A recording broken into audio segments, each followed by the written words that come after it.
ਰਾਜਨਾਥ ਸਿੰਘ ਨੇ ਪਿਛਲੇ ਦਿਨਾਂ 'ਚ ਬਿਆਨ ਦਿੱਤਾ ਕਿ ਜੀ ਅਜੇ ਆਪਰੇਸ਼ਨ ਸੰਦੂਰ ਨੂੰ ਅਸੀਂ ਪੌਜ਼ ਦਿੱਤਾ ਹੋਇਆ ਹੈ। ਅਸੀਂ ਪਾਕਿਸਤਾਨ ਨੂੰ ਦੱਸ ਦੇਣਾ ਚਾਹੁੰਦੇ ਹਾਂ ਕਿ ਜੇ ਕੋਈ ਜਿਹੜਾ ਉਹ ਸਾਡੇ ਤੇ ਹਮਲਾ ਹੋਇਆ ਤੇ ਅਸੀਂ ਮਲੀਆ ਮੇਟ ਕਰ ਦਿਆਂਗੇ, ਅਸੀਂ ਪਿੱਛੇ ਹਟ ਕੇ ਨਹੀਂ ਦੇਖਾਂਗੇ। ਉਹੀ ਕਿ ਭਾਈ ਪੱਲੇ ਤੁਹਾਡੇ ਕੁਝ ਹੈ ਨਹੀਂ, ਤੁਸੀਂ ਹਰ ਥਾਂ ਤੋਂ ਜਿਹੜਾ ਉਹ ਜੁੱਤੀਆਂ ਖਾਧੀਆਂ ਹੋਈਆਂ ਨੇ, ਚੀਨ ਤੋਂ ਵੀ ਖਾਧੀਆਂ ਨੇ, ਪਾਕਿਸਤਾਨ ਤੋਂ ਵੀ ਖਾਧੀਆਂ ਨੇ। और ख्वाजा आसिफ ने इस दे उत्ते बड़ा क्लीयरली कहा, if India tries to stage any false flag operation we will take it to Calcutta. ਜ਼ਰੂਰੀ ਹੈ ਇਹਨਾਂ ਨੂੰ ऑफिशियल मैसेज देना भी पाकिस्तान's response to any attack would be swift, calibrated and decisive। ਇਸ ਬਦਲਦੀ ਦੁਨੀਆ ਵਿੱਚ ਤੁਸੀਂ ਪਿੱਛੇ ਨਾ ਰਹਿ ਜਾਓ। ਹਰ ਘਟਨਾ ਜੋ ਤੁਹਾਡੀ ਜ਼ਿੰਦਗੀ ਤੇ ਅਸਰ ਪਾ ਰਹੀ ਹੈ, ਅਸੀਂ ਉਸ ਬਾਰੇ ਦੇਵਾਂਗੇ ਤੁਹਾਨੂੰ ਸਟੀਕ ਤੇ ਸਹੀ ਜਾਣਕਾਰੀ।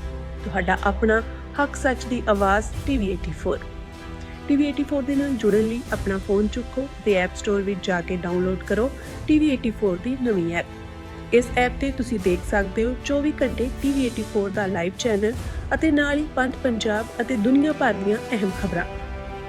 ਫਿਰ ਦੇਰ ਕਿਸ ਗੱਲ ਦੀ, ਹੁਣੇ ਡਾਊਨਲੋਡ ਕਰੋ TV84 ਦੀ ਨਵੀਂ ਐਪ।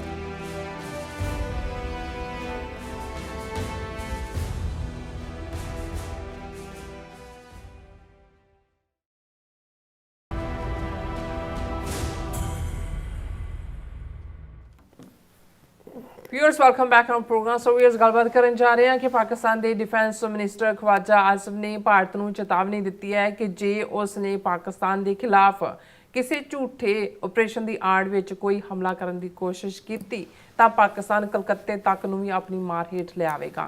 सो डिफेंस मिनिस्टर का यह बयान भारतीय डिफेंस मिनिस्टर राजनाथ सिंह के ਧਮਕੀ ਭਰੇ ਬਿਆਨ ਦਾ ਮੋੜਵਾਂ ਜਵਾਬ ਹੈ। ਸੋ ਇਸ ਬਾਰੇ ਆਪਾਂ ਗੱਲਬਾਤ ਕਰਨ ਜਾ ਰਹੇ ਹਾਂ। ਸੋ ਅਸੀਂ ਚਾਹਾਂਗੇ ਕਿ ਤੁਸੀਂ ਇਸੇ ਤਰ੍ਹਾਂ ਬਣੇ ਰਹਿਣਾ, ਦੇਖਣ ਸੁਣ ਲਈ ਲਿਖਣ ਲਈ ਤੁਹਾਡਾ ਸਭ ਦਾ ਬਹੁਤ ਬਹੁਤ ਸ਼ੁਕਰੀਆ ਜੀ। ਰਾਜ ਸਾਹਿਬ ਕੀ ਵਿਚਾਰਾਂ ਨੇ?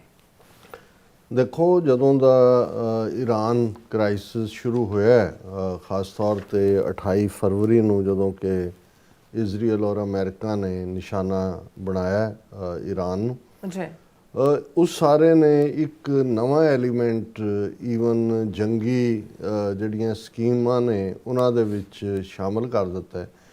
ਕਿਉਂਕਿ ਈਰਾਨ ਵੱਲੋਂ ਜਿਵੇਂ ਅਮਰੀਕਾ ਦੇ ਜਿਹੜੇ ਬੇਸ ਜਿਨ੍ਹਾਂ ਮੁਲਕਾਂ 'ਚ ਸੀ, ਹਾਲਾਂਕਿ ਉਹ ਇਸਲਾਮਿਕ ਮੁਲਕ ਨੇ, ਉਹਨਾਂ 'ਚੋਂ ਕੁਛ ਦੇ ਨਾਲ ਈਰਾਨ ਦੇ ਜਿਹੜੇ ਨੇ ਕੋਈ ਇੰਨੇ ਮਾੜੇ ਸੰਬੰਧ ਵੀ ਨਹੀਂ ਸੀ। ਈਵਨ ਸਾਊਦੀ ਅਰੇਬੀਆ ਔਰ ਦੂਸਰੇ ਦੇ ਨਾਲ ਵੀ ਜਿਹੜਾ ਰਾਦਰ ਇੰਪਰੂਵਮੈਂਟ ਵੱਲ ਵਧੇ ਹੋਏ ਸੀ। ਸੋ ਈਰਾਨ ਨੇ ਆਪਣਾ ਫਰੰਟ ਜਿਹੜਾ ਹੈ ਉਹ ਉਹਨਾਂ ਦੇ ਖਿਲਾਫ ਖੋਲ੍ਹ ਦਿੱਤਾ, ਜਿਹੜਾ ਸ਼ਾਇਦ ਅਨਐਕਸਪੈਕਟਡ ਵੀ ਸੀ ਜਿਨ੍ਹਾਂ ਨੇ ਵੀ ਜੰਗੀ ਸਕੀਮ ਬਣਾਈ। ਪਰ ਉਹਨੇ ਵਲਨਰੇਬਿਲਟੀ ਨੂੰ ਸਾਬਤ ਕਰ ਦਿੱਤਾ। ਅਮਰੀਕਾ ਨੂੰ ਆਪਣੇ ਉੱਥੋਂ ਬੇਸ ਚੁੱਕਣੇ ਪਏ ਔਰ ਬਹੁਤ ਸਾਰੇ ਜ਼ਖਮੀ ਵੀ ਹੋਏ ਅਮਰੀਕਨ ਸੋਲਜਰ। ਔਰ ਇਹ ਜਿਹੜੀ ਸਾਰੀ ਹੈ ਉਹਨਾਂ ਦੀ ਵਲਨਰੇਬਿਲਟੀ ਜਿਹੜੀ ਹੈ ਉਹ ਹੋ ਗਈ ਕਿ ਭਾਈ ਈਰਾਨ ਨੂੰ ਇਹ ਸੀ ਕਿ ਵੀ ਹੁਣ ਈਰਾਨ ਨੇ ਕੋਈ ਅਮਰੀਕਾ ਦੇ ਉੱਤੇ ਆ ਕੇ ਤਾਂ ਅਟੈਕ ਕਰ ਨਹੀਂ ਸਕਣਾ। ਜਿਵੇਂ ਅਮਰੀਕਾ ਦੇ ਜਹਾਜ਼ ਔਰ ਦੂਸਰੇ ਉਹ ਜਿਹੜੇ ਆ ਫਿਊਲ ਕਿਤੋਂ ਲੈ ਰਹੇ ਨੇ, ਲੈਂਡ ਕੋਈ ਬ੍ਰਿਟਨ 'ਚ ਬੈਠਾ ਹੈ, ਕਿਸੇ ਨੇ ਆਧਾਰ ਜਾਰਡਨ 'ਚ ਬਣਾਇਆ ਹੋਇਆ, ਕੋਈ ਸਾਊਦੀ ਅਰੇਬੀਆ ਤੋਂ ਉਡਾਨ ਭਰ ਰਿਹਾ। ਸੋ ਉਹਨਾਂ ਨੇ ਅਮਰੀਕਾ ਨੂੰ ਤਾਂ ਕੀ ਟਾਰਗੇਟ ਕਰਨਾ, ਪਰ ਉਹਨਾਂ ਨੇ ਜਿਹੜੀ ਉਹਨਾਂ ਦੀਆਂ ਇਹ ਸਾਰੀਆਂ ਖੜੀਆਂ ਕੀਤੀਆਂ ਰਿਆਸਤਾਂ ਨੇ ਜਿਹੜੀਆਂ ਪੈਸਾ ਵੀ ਦਿੰਦੀਆਂ ਨੇ, ਆਪਣੇ ਆਪ ਨੂੰ ਡਿਫੈਂਡ ਵੀ ਔਰ ਈਰਾਨ ਦੇ ਖਿਲਾਫ ਵੀ ਭੁਗਤਦੀਆਂ ਨੇ, ਉਹਨਾਂ ਨੂੰ ਨਿਸ਼ਾਨੇ ਤੇ ਲੈ ਲਿਆ।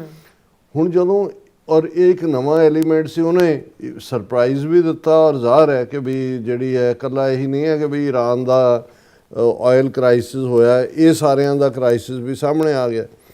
ਉਸ ਪੀਰੀਅਡ 'ਚ ਜਿਹੜੇ ਹਾਈ ਕਮਿਸ਼ਨਰ ਭਾਰਤ ਦੇ ਵਿੱਚ ਰਹੇ ਪਾਕਿਸਤਾਨ ਦੇ ਅਬਦੁਲ ਬਾਸਿਤ, ਉਹਨਾਂ ਨੇ ਆਪਣਾ ਜਿਹੜਾ ਇੱਕ ਸ਼ੋਅ ਉਹਨਾਂ ਦਾ ਹੁੰਦਾ ਉਸ 'ਚ ਉਹਨਾਂ ਨੂੰ ਪੁੱਛਿਆ ਗਿਆ ਕਿ ਵੀ ਜੇ ਕੱਲ੍ਹ ਨੂੰ ਇਜ਼ਰਾਈਲ ਜਾਂ ਅਮਰੀਕਾ ਪਾਕਿਸਤਾਨ ਨੂੰ ਟਾਰਗੇਟ ਕਰ ਲਏ, ਪਾਕਿਸਤਾਨ ਨੂੰ ਨਿਸ਼ਾਨਾ ਬਣਾਏ, ਨਿਊਕਲੀਅਰ ਪਾਵਰ ਤਾਂ ਇਸਲਾਮਿਕ ਵਰਲਡ ਦੇ ਵਿੱਚ ਕੋਈ ਪਾਕਿਸਤਾਨ ਕੋਲ ਹੈ, ਉਹਨਾਂ ਨੇ ਕਿਹਾ ਵੀ ਇਹਦੀਆਂ ਕੋਈ ਬਹੁਤੀ ਪੋਸੀਬਿਲਿਟੀ ਨਹੀਂ, ਪਰ ਜੇ ਖੁਦਾ ਨਾ ਕਰੇ ਇਵੇਂ ਹੋਇਆ ਤੇ ਅਸੀਂ ਫਿਰ ਦਿੱਲੀ ਬੰਬੇ ਤੋਂ ਲੈ ਕੇ ਸਾਰਿਆਂ ਨੂੰ ਨਿਸ਼ਾਨੇ ਤੇ ਲਵਾਂਗੇ, ਬਾਅਦ 'ਚ ਦੇਖਿਆ ਜਾਏਗਾ ਵੀ ਕੀ ਹੁੰਦਾ ਹੈ, ਅਸੀਂ ਜਿਹੜਾ ਉਹ ਕਰ ਦਿਆਂਗੇ। ਮਤਲਬ ਜ਼ਾਹਰ ਹੈ ਕਿ ਗੱਲ ਨਿਊਕਲੀਅਰ ਨਾਲ ਹੀ ਜੁੜੀ ਹੋਈ। ਹੁਣ ਭਾਰਤ ਨੇ ਉਹਦੇ 'ਤੇ ਬੜਾ ਚੀਕ ਚਿਹਾੜਾ ਪਾਇਆ ਔਰ ਇਹ ਵੀ ਇਸ 'ਚੋਂ ਨਿਕਲਿਆ ਕਿ ਵੀ ਅਸੀਂ ਸਿੱਧਾ ਜੇ ਅਮਰੀਕਾ ਸਾਡੇ 'ਤੇ ਹਮਲਾ ਕਰਦਾ ਜਾਂ ਕੋਈ ਤੇ ਅਸੀਂ ਉਹਨਾਂ ਨਾਲ ਤਾਂ ਲੜ ਨਹੀਂ ਸਕਦੇ, ਪਰ ਜਿਹੜੇ ਇਹ ਨੇ ਇਹਨਾਂ ਨੂੰ ਅਸੀਂ ਜਿਹੜਾ ਫਿਰ ਨਿਸ਼ਾਨਾ ਬਣਾਵਾਂਗੇ, ਕਿਉਂਕਿ ਅਲਟੀਮੇਟਲੀ ਇੰਡੀਆ ਇਜ਼ ਰੀਅਲ ਦੂਜੀ ਤੀਜੀ ਜੋ ਇਹਨਾਂ ਨੇ ਆਪਸੀ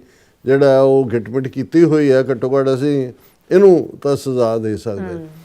ਹੁਣ ਰਾਜਨਾਥ ਸਿੰਘ ਨੇ, ਅਸੀਂ ਡਿਸਕਸ ਵੀ ਕੀਤਾ ਸੀ ਪਿਛਲੇ ਦਿਨਾਂ 'ਚ, ਬਿਆਨ ਦਿੱਤਾ ਕਿ ਜੀ ਅਜੇ ਆਪਰੇਸ਼ਨ ਸੰਦੂਰ ਨੂੰ ਅਸੀਂ ਪੌਜ਼ ਦਿੱਤਾ ਹੋਇਆ ਹੈ। ਅਸੀਂ ਪਾਕਿਸਤਾਨ ਨੂੰ ਦੱਸ ਦੇਣਾ ਚਾਹੁੰਦੇ ਹਾਂ ਕਿ ਜੇ ਕੋਈ ਜਿਹੜਾ ਉਹ ਸਾਡੇ ਤੇ ਹਮਲਾ ਹੋਇਆ ਤੇ ਅਸੀਂ ਮਲੀਆਮੇਟ ਕਰ ਦਿਆਂਗੇ, ਅਸੀਂ ਪਿੱਛੇ ਹਟ ਕੇ ਨਹੀਂ ਦੇਖਾਂਗੇ, ਅਸੀਂ ਇੱਧਰ ਉਹੀ ਕਿ ਭਾਈ ਪੱਲੇ ਤੁਹਾਡੇ ਕੁਝ ਹੈ ਨਹੀਂ, ਤੁਸੀਂ ਹਰ ਥਾਂ ਤੋਂ ਜਿਹੜਾ ਉਹ ਜੁੱਤੀਆਂ ਖਾਧੀਆਂ ਹੋਈਆਂ ਨੇ, ਚੀਨ ਤੋਂ ਵੀ ਖਾਧੀਆਂ ਨੇ, ਪਾਕਿਸਤਾਨ ਤੋਂ ਵੀ ਖਾਧੀਆਂ ਨੇ।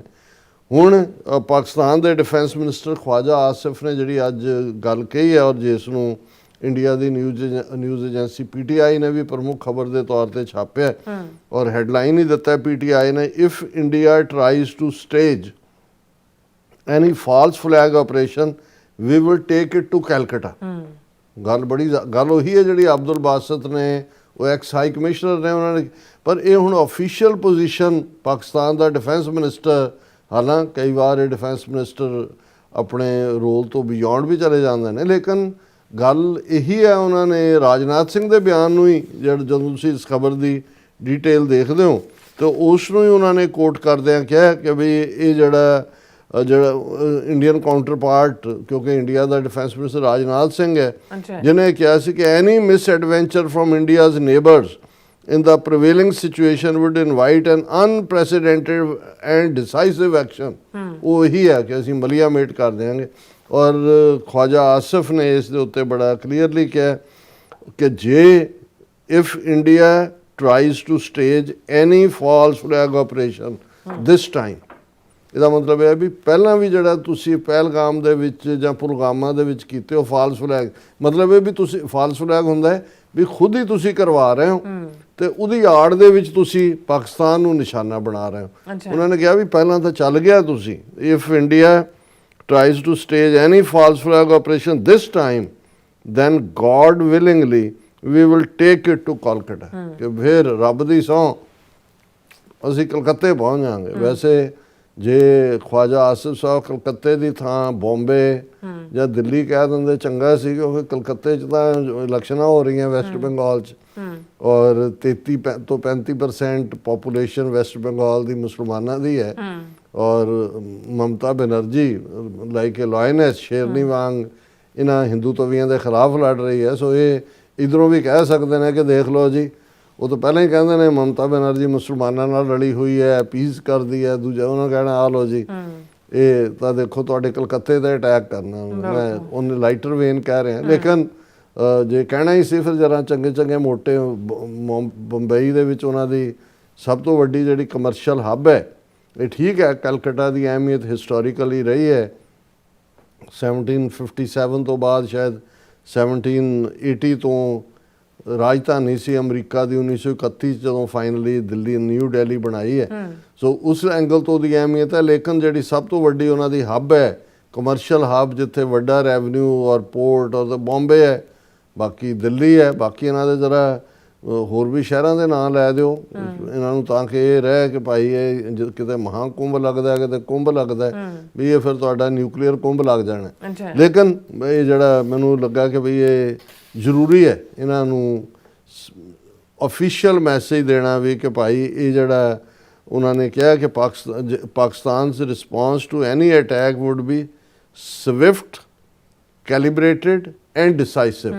ਕਿ ਕੁਇਕ ਹੋਏਗਾ, ਅਸੀਂ ਇੰਤਜ਼ਾਰ ਨਹੀਂ ਕਰਾਂਗੇ, ਕੈਲੀਬਰੇਟਡ ਬਿਲਕੁਲ ਮਿਣਵਾ ਚੁਣਵਾ ਹੋਏਗਾ ਤੇ ਡਿਸਾਈਸਿਵ ਹੋਏਗਾ, ਫੈਸਲਾ ਕੁਨ ਹੋਏਗਾ। ਸੋ ਦੇਖੋ ਅਸੀਂ ਇਹ ਸਮਝਦੇ ਹਾਂ ਕਿ ਵੀ ਇਸ ਈਰਾਨ ਕ੍ਰਾਈਸਿਸ ਦੇ ਓਵਰ ਹੋਣ ਤੋਂ ਬਾਅਦ ਵੀ ਬਹੁਤ ਸਾਰੇ ਲੈਸਨ ਜਿਹੜੇ ਈਰਾਨ ਜੰਗ ਨੇ ਦਿੱਤੇ ਨੇ, ਕਿਵੇਂ ਉਹਨਾਂ ਨੇ ਆਪਣੇ ਡੋਮੈਸਟਿਕ ਲੈਵਲ ਦੇ ਉੱਤੇ ਆਪਣਾ ਡਿਫੈਂਸ ਡਿਵੈਲਪ ਕੀਤਾ, ਕਿਵੇਂ ਉਹਨਾਂ ਨੇ ਡਰੋਨ ਔਰ ਮਿਜ਼ਾਈਲ ਨੂੰ ਹੀ ਆਧਾਰ ਬਣਾ ਕੇ ਇੰਨੀਆਂ ਵੱਡੀਆਂ ਨੇਵੀ ਔਰ 에ਅਰ ਫੋਰਸ ਉਹਨਾਂ ਦੇ ਨੂੰ ਜਿਹੜਾ ਆਲਮੋਸਟ ਬੇਕਾਰ ਸਾਬਤ ਕਰ ਦਿੱਤਾ ਹੈ। ਔਰ ਇੰਨੀਆਂ ਪਾਬੰਦੀਆਂ, ਇੰਨੀਆਂ ਸੈਂਕਸ਼ਨਸ ਹੋਣ ਦੇ ਬਾਵਜੂਦ ਅੱਗੇ ਵੀ ਵਧਣਾ, ਔਰ ਖੁਦ ਜਿਹੜਾ ਉਹ ਜਿਹੜਾ ਡਿਸੀਜਨ ਮੇਕਿੰਗ ਲੈਣੀ ਜਿਵੇਂ ਸਟੇਟ ਆਫ ਹਾਰਮੂਜ਼ ਦੇ ਹਵਾਲੇ ਨਾਲ ਹੈ।